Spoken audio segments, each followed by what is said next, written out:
Welcome back to the deep dive. Today we are stepping away from the world we know.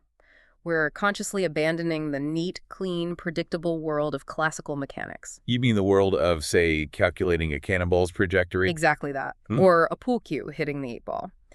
That Newtonian world, as elegant as it is, well, it relies entirely on knowing the initial conditions for just a few objects. But the moment you zoom in on a macroscopic system, something like a gas, that complexity just explodes. And that's what we're tackling. Our listener shared a source, a really dense lecture series on kinetic gas theory that lays out the math behind this colossal problem. We're talking about the air in this room right now. Right. If you take just 1 single liter of that air, you are looking at something like 3 times 10 to the power of 22 individual particles. Atoms, molecules all bouncing around. Gliding, transferring energy, it's just a wild mess. It's an impossible number. The sources state this really clearly. The scale problem isn't just academic, it's absolute.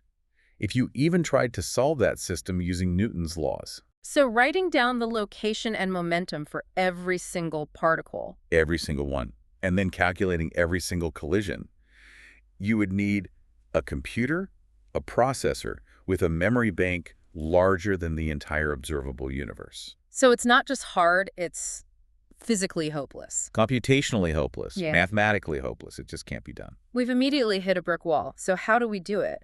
How do physicists and engineers manage to describe something as simple as air?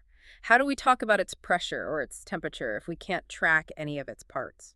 The only way forward, the only reliable bridge we can build between that wild, messy atomic world and the calm, measurable reality we actually experience. The world we live in. Exactly. It's through a full surrender to statistics. Yeah. We just have to stop caring about particle number 5 billion. And instead focus On the average, Yeah. the measurable behavior of the whole crowd. So it's the ultimate shortcut. Kinetic gas theory takes this unfathomable microscopic motion and somehow pulls out our big recognizable state variables: pressure, volume, and temperature.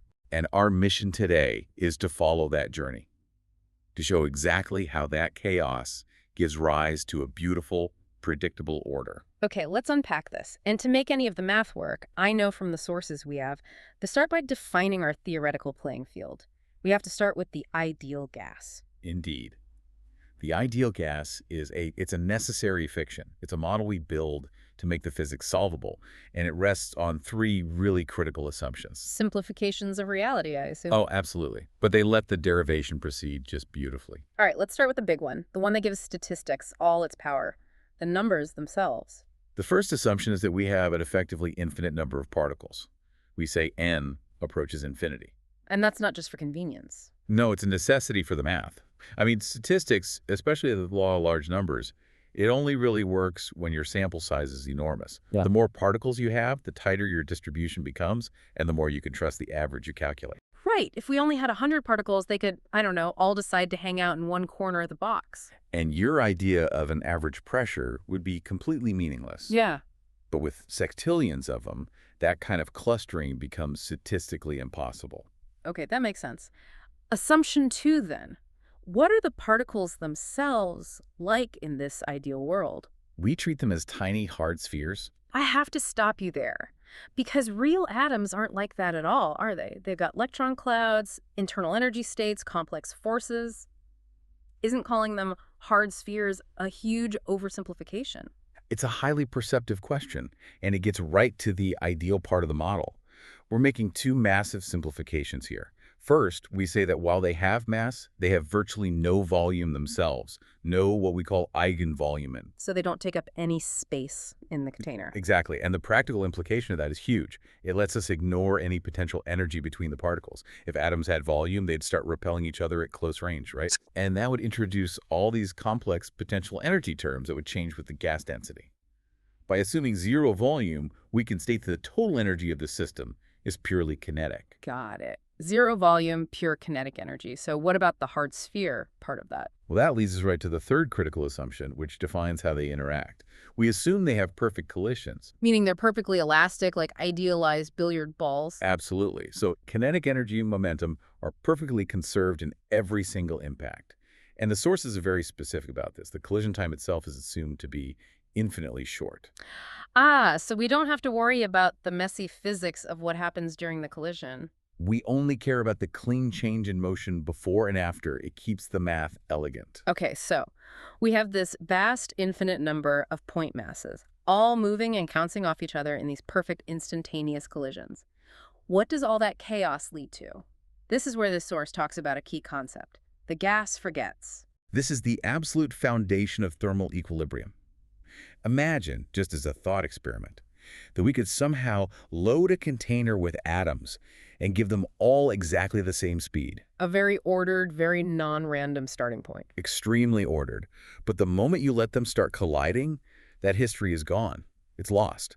They exchange momentum and energy so rapidly, so randomly, that within a fraction of a second, those specific initial speeds don't matter anymore. The system just, it relaxes Into what? into a specific, stable statistical distribution of speeds. That is thermal equilibrium. It's the maximum possible state of microscopic chaos that still produces a stable, predictable macroscopic state. So equilibrium is just a fancy word for completely randomized motion. Fundamentally, yes. It's the state where the energy is spread out as much as possible among all the particles. The sources even had a simulation of this. I saw that. You start with an ordered state, say all the particles are moving slowly, and the moment you turn on collisions, the speed distribution just rushes towards that expected bell curve. And with 10 to the 23rd particles, once you reach that stable distribution, any significant deviation from it is just. It's practically impossible. It's an order that emerges purely from statistical certainty. That is the law of large numbers in its most profound physical form. Okay, the chaos is established. Now let's start connecting this movement to our first big macroscopic variable, temperature. Right, we have to quantify that chaos. Right. So let's start with the simplest possible measure. Velocity in just one direction. Let's say along the x-axis. We'll call it v sub x. So just movement left or right. Exactly. And because our space is isotropic. Meaning there's no preferred direction, no wind, no gravity field inside the box. Correct. So movement to the left is just as likely as movement to the right.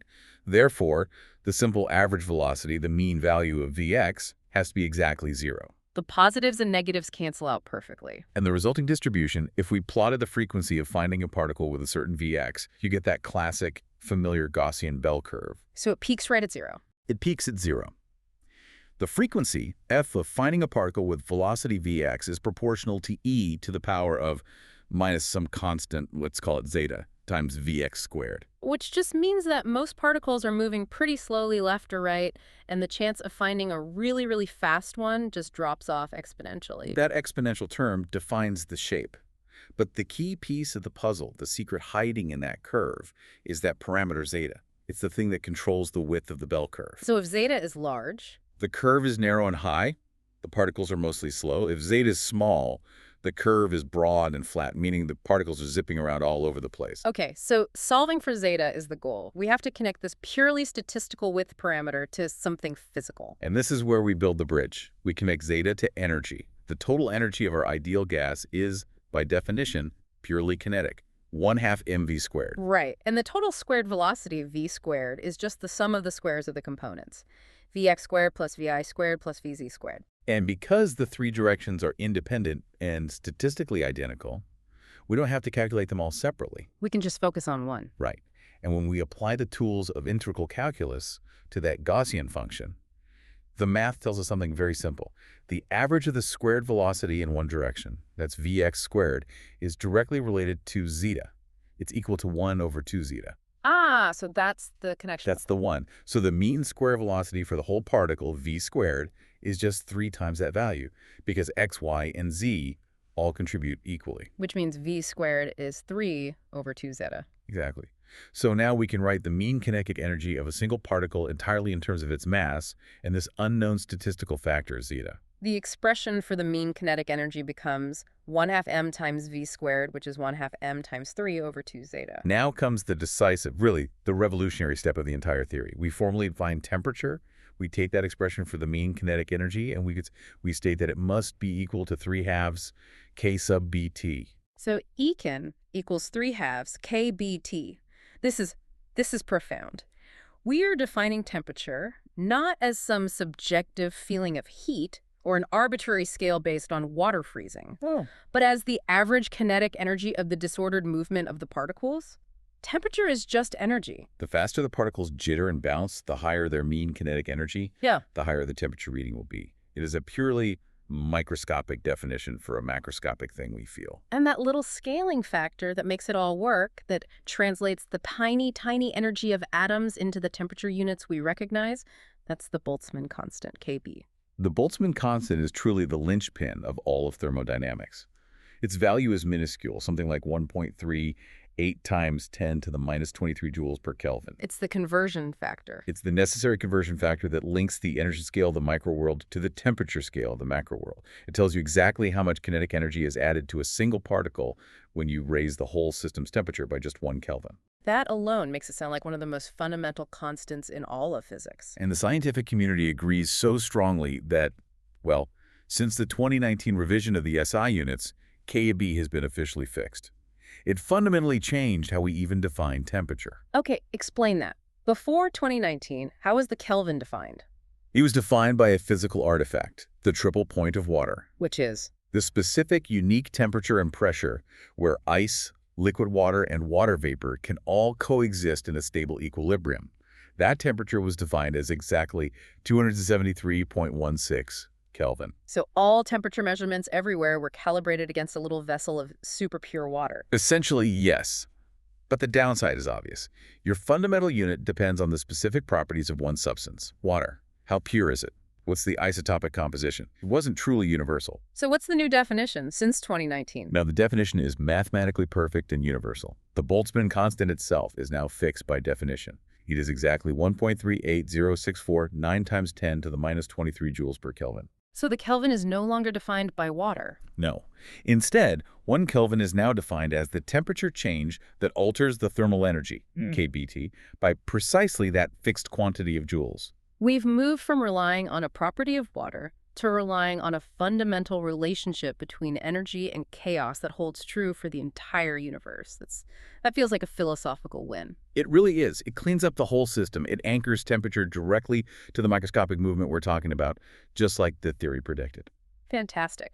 So let's go back to our math problem. We now know the physical value of kBT, so we can finally solve for our original mystery parameter, zeta. By setting our two expressions for mean kinetic energy equal to each other, we find that zeta has to be equal to the mass, m, divided by 2 kBTT.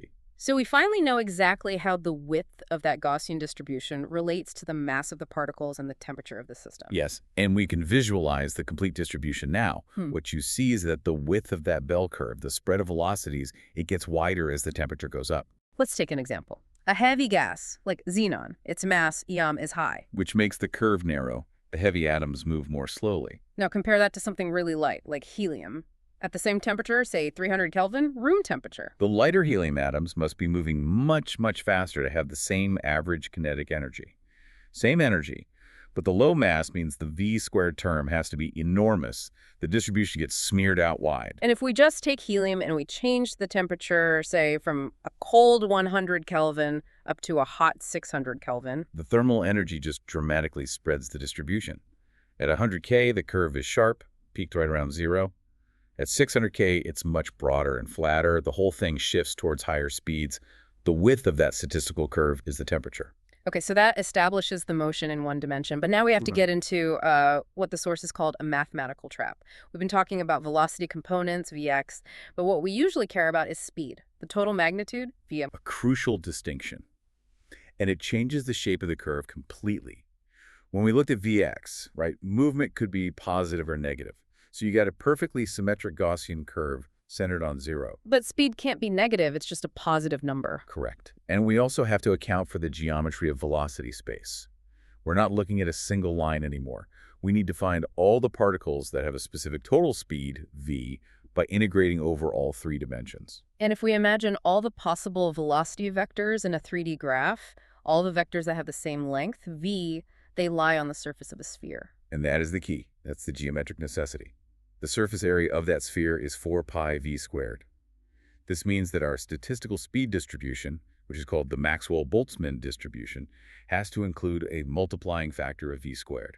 And that v squared factor just radically changes the graph's shape. It makes it completely asymmetric. If you look at the start of the curve, right at v equals 0, It doesn't start high like the Gaussian did. It starts at 0. Why zero? I mean, a particle could be perfectly still, couldn't it? It's mathematically possible, but extremely unlikely because of that geometric factor. To have a speed of exactly 0, you need Vx, Vy, and Vz to all be 0 at the same time. The little volume of velocity space right at the origin is infinitesimally small. It's just incredibly rare for a particle to be randomly bounced into a state where it's not moving at all. So the curve rises sharply because the v-squared factor means there are more and more available states as the speed increases. Then it hits a peak, and then the original exponential decay term, the temperature one, takes over and kills it off. Exactly. It's a tug of war between the geometry, the v-squared, and the energy constraint, the exponential. That's what creates the skewed Maxwell-Boltzmann shape. And because the curve is skewed, we can't just talk about the average speed anymore. Now we have to distinguish between 3 different kinds of speed. Yes, precision matters here. The 3 speeds tell you different things. First, you have the most probable speed, VW. Which is just the peak of the curve, the speed that the most particles have. Then there's the simple mean speed, V, the straight arithmetic average. And because the curve has that long tail stretching out to high velocities, the mean speed is always a little bit to the right of the peak. Pulled over by the fast outliers. Exactly. And the third one is the RMS speed, VRMOMs. The root means square speed.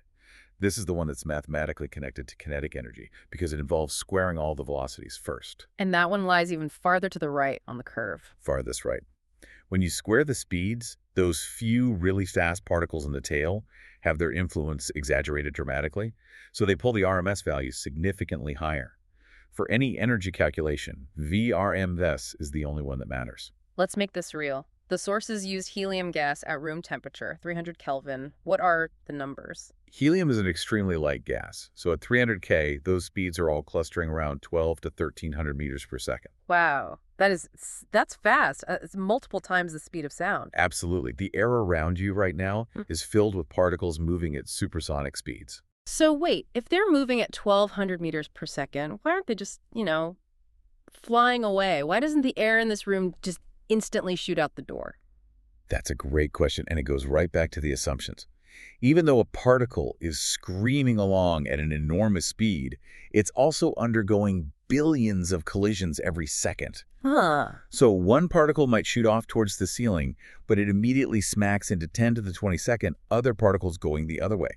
Its momentum changes instantly. They're trapped in this dense, chaotic field of constant interaction. Which brings us back to a really key restriction you mentioned earlier about the definition of temperature. Yes.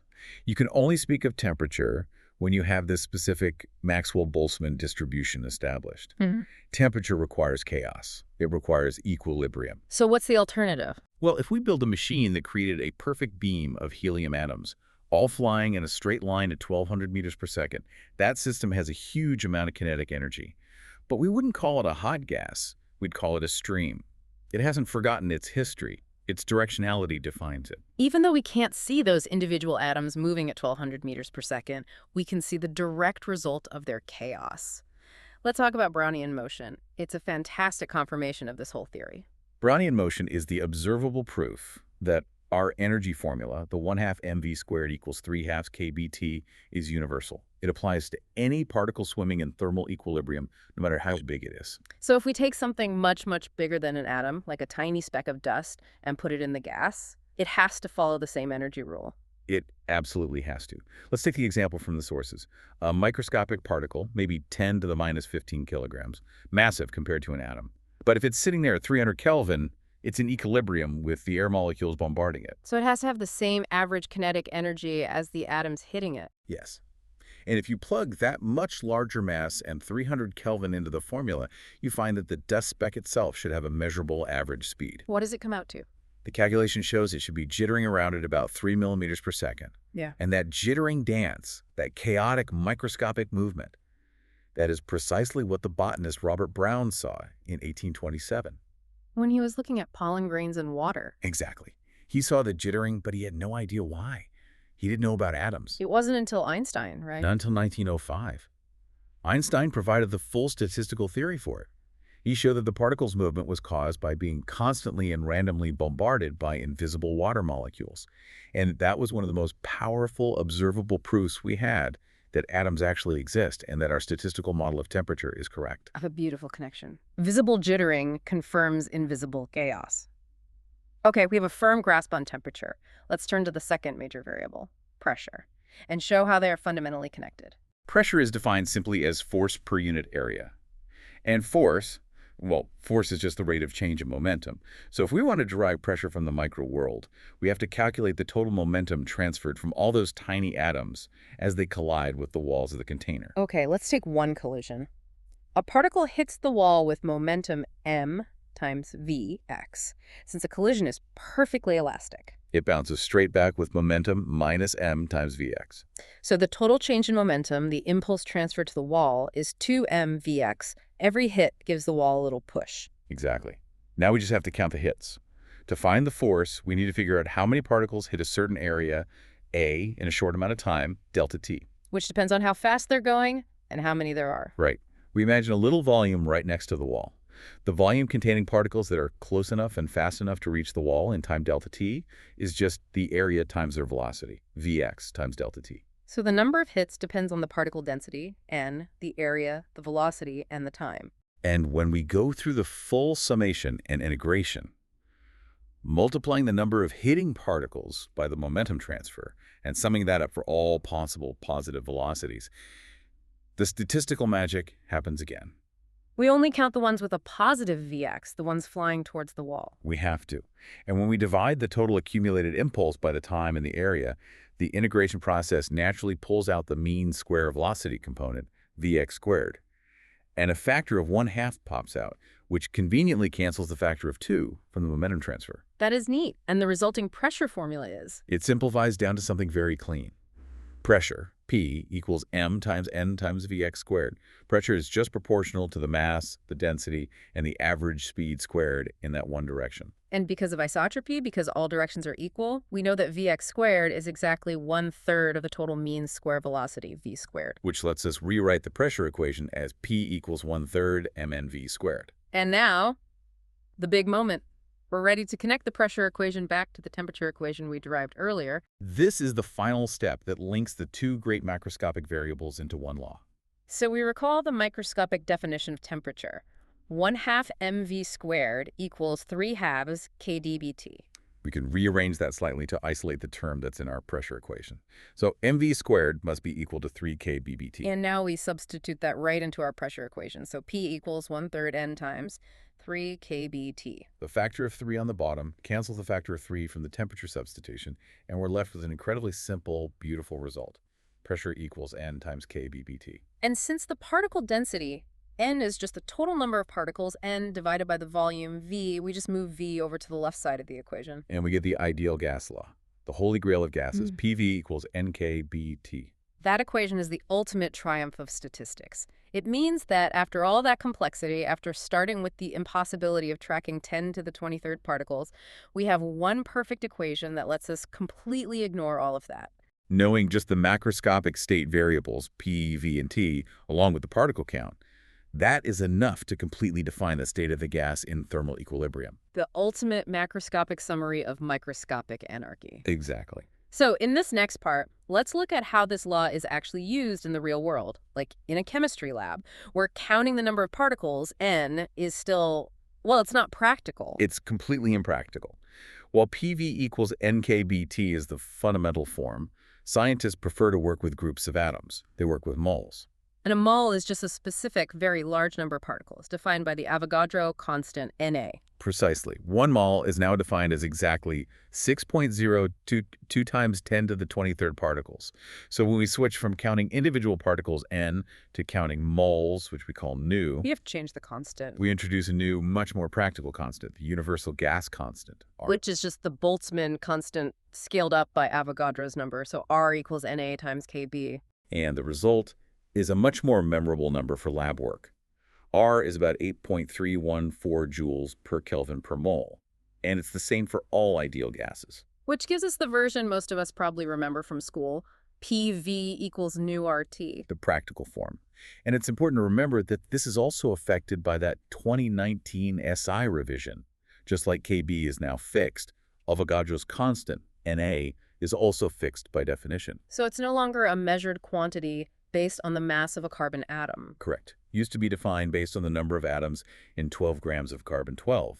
But now Na is just an exact, fixed number. It removes another source of ambiguity and ties the whole system to purely mathematical constants. We're really shedding all those historical physical dependencies. The system is getting cleaner. It's much more robust. And that robust law lets us immediately derive the three classic historical gas laws just by holding one variable constant. These were laws that were discovered empirically long before anyone knew why they worked. Okay, let's take the first case. Isothermal processes. Temperature is constant. So if T is constant, then the whole right side of the equation, nu RT, is just a constant number. Which means pressure must be inversely proportional to volume. P is proportional to 1 over V. Double the volume, you have the pressure. Boyle-Marriott's law. If you slowly compress a bicycle pump, keeping it from heating up, you have the space for the particles, so you double the rate they hit the walls, double the pressure. Second case. Isochoric processes. Volume is held constant. With V constant, pressure is now just linearly proportional to temperature. P is proportional to T. Gay-Lussac's law. This is a pressure cooker. Fixed volume. You heat it up, the particles move faster, they hit the walls harder and more often, and the pressure goes up linearly. And the final classic case, isobaric processes. Pressure is held constant. Which means volume must be linearly proportional to temperature. V is proportional to T. That's Charles's law. Think of a balloon. The pressure inside is basically constant, it's just balancing the atmospheric pressure outside. If you take it out into the sun and heat the gas inside, the only way for the system to adjust is for the balloon to expand. The volume grows with the temperature. It's amazing that all of these observable laws just fall right out of the statistics of microscopic chaos. It's a beautiful result. So we've established that this entire theory hinges on the fundamental definition of temperature. So for our final segment, let's take a practical detour. How do we actually measure this thing accurately in the real world? Well, since our most fundamental law links pressure and temperature linearly at a constant volume, the ideal gas law itself gives us the theoretical gold standard, a gas thermometer. Which sounds simple. You just take a fixed volume of an ideal gas, like helium, and you measure its pressure. The pressure should be a perfect linear readout of the temperature. Conceptually, it's flawless. But in practice, it's incredibly challenging. To calibrate it, you need that one fixed reference point we talked about, the triple point of water, defined as exactly 273.16 Kelvin. You measure the pressure at that point, and that sets your scale for everything else. Yes. But the reality is that the gas thermometer is an intensely difficult instrument to use. It's a lot of manual labor. What's so hard about it? The main nightmare is keeping the volume precisely constant. The diagrams in the source show this. You have this flexible system connected to a mercury manometer, and you have to manually crank a little screw to adjust a reservoir of mercury. To keep the level at an exact reference mark. Exactly. It's fiddly, it's slow, it's prone to error. And even if you do it perfectly, the instrument itself has built-in systematic errors. Like what? Well, the glass vessel holding the gas, it's going to expand a tiny bit when you heat it, so the volume isn't truly constant. Then there's adsorption. When the gas gets cold, some molecules literally stick to the walls, which removes them from the gas and lowers the pressure, giving you a false reading. And the connection problem, the dead volume. The dead volume. The little tube connecting the gas bulb to your pressure gauge might be at a different temperature than the gas you're trying to measure, and that completely messes up the reading. So the gold standard that defines the Kelvin is basically impossible for anyone to actually use day to day. Pretty much. Right. So in practice, labs rely on the International Temperature Scale, or ITS-90. This is the practical framework. What is that? Instead of using the gas thermometer for everything, ITS-90 provides a network of highly reliable, easily reproducible fixed points, like calibration benchmarks. So you define the scale in a series of discrete jumps. Precisely. You have things like the triple point of hydrogen way down at 13.8 Kelvin, the melting point of gallium near room temperature, and then the freezing points of precious metals like silver and copper at over 1,000 Kelvin. These are phase transitions that are highly reproducible anywhere in the world. And then standard lab instruments are just calibrated between these known points. Exactly. We use interpolation. You take a reliable instrument, like a platinum resistance thermometer, calibrate it at those fixed points, and use specific mathematical formulas to fill in the gaps. The foundation is the kinetic theory, but the operational system is ITS-90. What about the classic thermometer we see every day, the liquid one? That's just simple thermal expansion. Most materials get bigger when they get hotter. The formula in the source was that the change in length is proportional to the temperature change. Right. And the trick of a liquid in glass thermometer is exploiting the huge difference in expansion coefficients. The glass container itself expands a little bit, But the liquid inside, like colored ethanol, expands way more. dramatically more, maybe 50 or 60 times more than the glass. So as the liquid expands, the only place for it to go is up that very narrow capillary tube. A tiny change in total volume creates a huge visible change in the height of the column. And for high accuracy, for digital readouts in labs, we use electrical thermometers. The standard there is the platinum resistance thermometer, a PT100 or PT1000. These use a different microscopic effect. The link between that kinetic jittering and electrical resistance in a metal. How does that work? When a metal gets hot, the atomic cores in its crystal lattice start to vibrate more violently.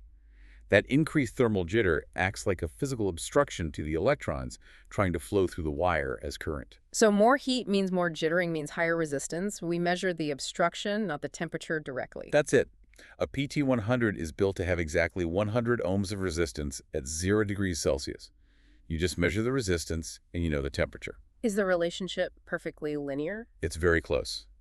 But for the kind of precision ITS-90 requires, especially over its huge range from cryogenic up to 1200 Kelvin, you need a polynomial correction to account for the slight nonlinearity. And lastly, for extreme heat or really robust applications, we use thermoelements. Or thermocouples. They rely on the Seebeck effect. You take two wires made of different metals and weld them together at one end. That's your measurement junction. And when you heat that junction, The different electron properties of the two metals cause electrons to migrate away from the hot junction. This generates a tiny but measurable voltage, which is proportional to the temperature difference between the hot junction and the cold end where you connect your meter. the advantage is they're super robust and very fast, right? Very small mass, so they react instantly. But the catch is they only ever measure the difference, delta T. To get an absolute reading, you have to know the temperature of your reference junction very accurately. In the old days, they'd stick it in an ice bath. Now we use a little electronic chip to measure it. It's pretty stunning to realize that whether it's a liquid expanding or atomic cores jittering and blocking electrons or the precise calibration points of ITS-90, every single method ultimately comes back to that core definition we derived. Temperature is just the measure of the chaotic statistical movement of atoms. That is the ultimate conclusion of this deep dive. We started with this impossible statistical challenge of tracking 10 to the 23rd particles. By embracing statistics and an idealized model, we were able to define the mean kinetic energy of a single particle and link it to temperature with the Boltzmann constant. And by taking that understanding and applying it to momentum transfer against a wall, we derived pressure, and that let us connect everything into the ideal gas law, PV equals NKT. It's the ultimate proof that in physics, chaos, when you multiply it by an enormous number, gives rise to elegant, universally predictable order. The statistical motion of the tiny world defines the fundamental laws of the large world. So what does this whole journey mean for you, the listener? We've established that temperature is the energy of disordered movement that's in equilibrium. The system has to have forgotten its history. So consider this. If you built a perfect vacuum chamber and you shot a single isolated helium particle through it at 1200 meters per second, that particle has enormous kinetic energy. But if you put a thermometer in that chamber, it would read absolute zero. Does an individual particle even possess a temperature? Or is temperature an inherently statistical emergent property that only exists for a crowd? That line between the energy of a single thing and the state of a large system, that's a line worth thinking about. Food for thought. We'll catch you on the next one.